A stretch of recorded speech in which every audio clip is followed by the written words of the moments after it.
Two white lines trail across a light blue screen and form the outline of 4 people. 2 appear to be supporting the others. They reform into the Social Care Institute for Excellence logo with the words "Sharing Knowledge, Improving Lives." The title, Dementia and Sensory Loss.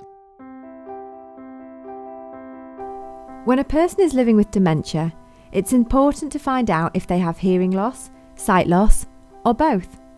Only when these conditions are identified and managed can carers and family members communicate with and support the person to live as well as possible.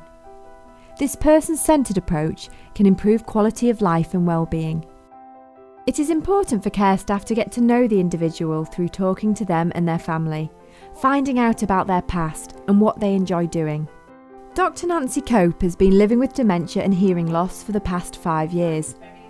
Nancy talks to Nikki, the care coordinator at Loft House Grange Care Home in Wakefield, about her life, hearing loss and memory loss. But you remember what you studied to be? You remember what you studied to become? Well, it was partly for my... I had to be a doctor. Yes. You met your husband? Yes, that's right, and we were both doctors. You did something quite special. You opened your own surgery together, didn't you? Yes, I think we did. Yeah. I can't remember when I was a doctor there at all now. My memory's gone so badly. In retirement, Nancy was very interested in music, painting, her cats, and where there was a museum at which she was a volunteer.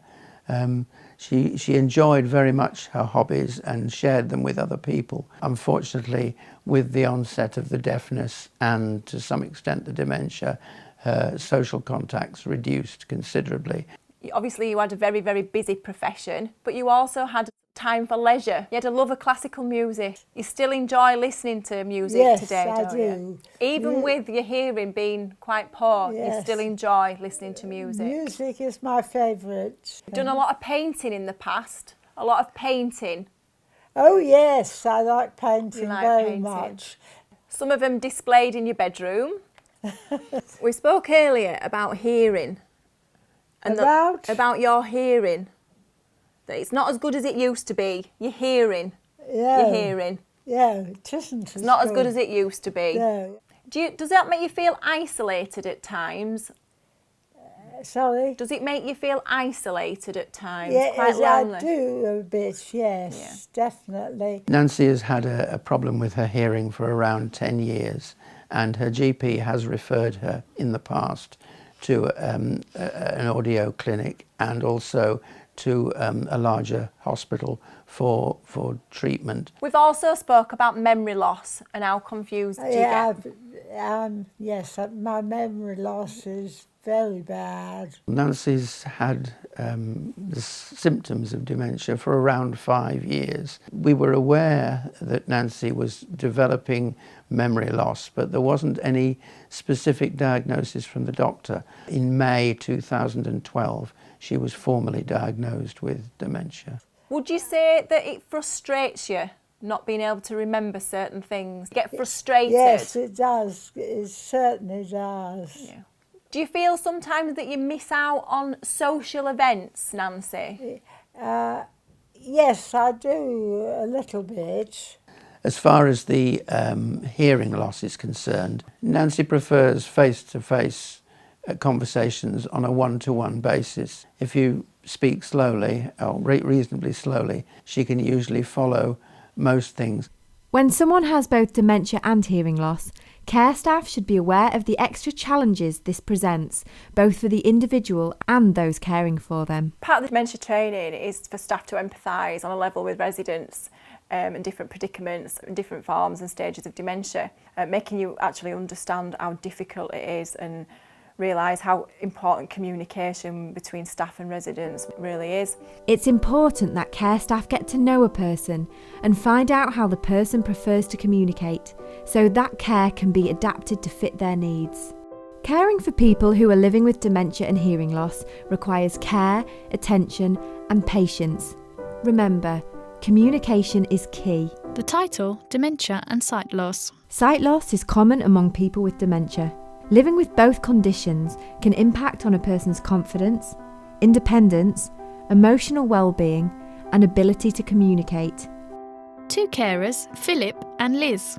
Jim started off in the army and was in there for 3 years in the Royal Artillery. He was in there about 3 years, and then he came out and done his ideal job as a stoker on steam trains. That was one of his biggest passions. He did that for many years until he retired and he moved up to the Lake District, where he started a B&B with his family, and he was a barman because he was a very social person. He then retired in 1992. And took the role on of looking after all of his grandchildren, 5 grandchildren. Philip pushes Jim in a wheelchair. Jim Hartshorn now lives in Dalton Court in Cumbria. He is living with dementia and is almost completely blind. We find out how life has changed for Jim living with sight loss and dementia. Philip. Jim has dementia. He has vascular dementia, and he also has blindness in both eyes. It was diagnosed several years ago, and he has arthritis in both his knees as well. Liz. Jim's sight loss went quite quick, and it was confirmed by optician visits and the ophthalmologist. I think the dementia wasn't far behind after losing his sight. And his dementia, his wife Jean became aware of it when he was attending a day centre, and he was going home, and she was asking him what sort of day he'd had, and Jim would reply, "I haven't been." We try and keep Jim as independent as possible, even if it's just washing his face or giving himself a shave with his electric razor. Some days he's very reluctant to accept his personal care. And one of the good distraction techniques is talking about a trip to China he had. He enjoys reminiscing about the time that he was there and the Great Wall of China, and how he walked along it. And so he likes to remember the past, and we often talk to Jim about what he used to do, where he's travelled, and his vocations. Shopping. If you've not been and you can afford to go, go. You'll get value for your money. Jim likes to be in an environment where he's able to hear what we say to him, and so when we try to communicate to him, we do it in an area that's quiet so that he doesn't get agitated with all the background noise that's going on around him. Because of the dementia, he can become quite frustrated with things that are going on around him that he's not in control of. If Jim's environment's getting rather too much for him, he will ask to go down to his room and listen to his music. There'll be joy and laughter, peace ever after. Jim sings along. The white cliffs of Dover, they really are. In 2012, Jim had a lot of falls due to the fact that his dementia and his eyesight have impacted upon him so much. He'd often try and get out of bed and not realise that firstly he's not able to walk due to his arthritis, and that he couldn't see. He often thinks that the lights are turned off. With the sight loss and the dementia, his care's changed in that people have to be more understanding of the fact that he's lost his sense. So they've learnt to explain what's in front of him. Also with the dementia as well, you have to be very patient, maybe more so than somebody who just has dementia, because of that sensory loss. And so good effective communication is needed. I think the carers really need to be patient, caring, and when they are speaking to Jim, to use clear, concise communication, to just speak one at a time, to prompt Jim as much as possible throughout the day, let him know that we are here and we're never far away. And I think even just sitting down for 5 minutes and having that one-to-one chat can make a difference to Jim's life. A person living with both dementia and sight loss can live well with these impairments if they are given the right care and support. Remember, Get to know the person, consider how sight loss may cause additional challenges, help them best use their remaining sight and tailor your care to their specific needs. The title, Dementia and Sensory Loss. Sheila Gilbert is living with dementia and both sight and hearing loss. Sheila lives independently in her own home. Michelle, Sheila's daughter, is her mother's main carer. Michelle has learnt to take into account the challenges that result from her mother's hearing and sight loss and dementia. Michelle, Sheila's daughter. My mum's got dementia. She was diagnosed in 2008. She was having tablets and she wasn't taking them, so took her to doctors, and they Dr. Atney said she thought she had a problem with the memory, so she referred me to hospital. She had a brain scan, and that's when they said that there weren't enough oxygen going to her brain. So we went to a memory clinic, and they asked her some questions, and they said it was dementia she'd got. She doesn't know that she's got all these problems. To my mum, she thinks her hearing's good, her eyesight's good. Sheila. Only if I've got cold or like that, my ears feel clogged up, but that's all. I don't have much trouble at all. You know, even though it isn't, to my mum, she's happy. She's happy in her own little world. Oh, I remember everything. I'm not, I think I remember too much. But I shouldn't, I remember it. I think her hearing went before she was diagnosed with dementia. She had hearing aid. They changed it to one of them digital ones. I mean, she's blind in one eye. She's only got really one good eye.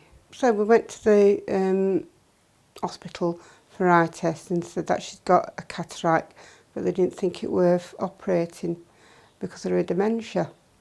So I don't know actually what they mean by that. Is it, I don't understand why they can't operate because she's got dementia. Michelle is justified in questioning whether cataract surgery would be appropriate for her mother, as it can have benefits. Donald's Bench has been a lifeline. I think they encourage them at the centre to do things, to sit with them. I think they sit with them and encourage them to do things there. I mean, if I gave her something to do, say, Mum, do this, I don't know if she could do it. Lindsay Button is the manager at the Darnall Dementia Group in Sheffield. She talks about the obstacles Sheila faced as a result of her hearing and sight loss and dementia when she first came to the group. Well, Sheila, she's been coming 4 years, which for somebody living with dementia is quite some time, really. Initially, she came 1 day a week, and she was quite quiet and reserved. And I think with her deafness, it took her a little bit longer to feel that she was part of our group, and it took us a little bit longer to get to know her. Although she does have hearing aids, she won't wear them. And it was difficult to establish how much she could hear. But I think Sheila's very clever at reading people. She reads body language and she reads attitude, and we've learnt that now. Gradually we've got to know her and we've got to know the things she likes to do. She likes to be mischievous, and she'll poke people with a stick, and she'll throw things at people when they're not looking and stuff like that. Or she'll swap bowls over when we're at the dining table. The deafness has sort of isolated her a bit, I think. But initially she didn't like to be reminded. And if I said to her, oh, we're talking about dancing, she would say, I know, I can hear. But actually, I think what you learn is that she doesn't want to be deaf. And what we try and do is not draw attention to that fact. So what we'll do is all the volunteers that work with us, and obviously the paid staff, are aware that she's deaf. And they're aware that she doesn't like it being drawn attention to. And they know that when they're working with her, that she doesn't like people to move in very close. She's very trusting of me and will allow that. And we do sometimes have to write things down. And what we would do is pass that information around to everybody so that she's not singled out as being the only one that can't hear. And with her sight, Sheila, she prefers visual activities, obviously, but she likes the big piece jigsaws. But she will have a go at the small ones as well, but gets very frustrated quite quickly. So we tend to give her things that are sort of fit her needs more. And she will like the more visual games, such as the bowls and things like that, things that she can get hold of, things that she can see. I think in relation to her dementia, she often will say things like, I forget things more now. And I think that's demonstrating that awareness. I don't know that she's got a label to it, that she knows it's dementia or Alzheimer's disease, but she knows there's a difference to how she was before. Speaks to Sheila. good at Says we're showing off. We are showing off. Lindsay and the staff at the Darnell Group have adapted their communication methods to accommodate Sheila. It's important that staff get to know the person and how they prefer to communicate. Key learning points. When a person is living with dementia, it's important to find out if they have hearing loss, sight loss, or both. Getting to know the person with dementia and sensory loss, their background, their likes and dislikes, and how they prefer to communicate is an important part of providing person-centred care. Supporting an individual with dementia and sensory loss requires patience and understanding. Any form of sensory loss can make a person with dementia feel isolated. This can have an impact on their emotional well-being. Closing credits and acknowledgements. This film has been co-funded by the Thomas Pocklington Trust and Sky. Sky, Social Care Institute for Excellence, www.scie.org.uk.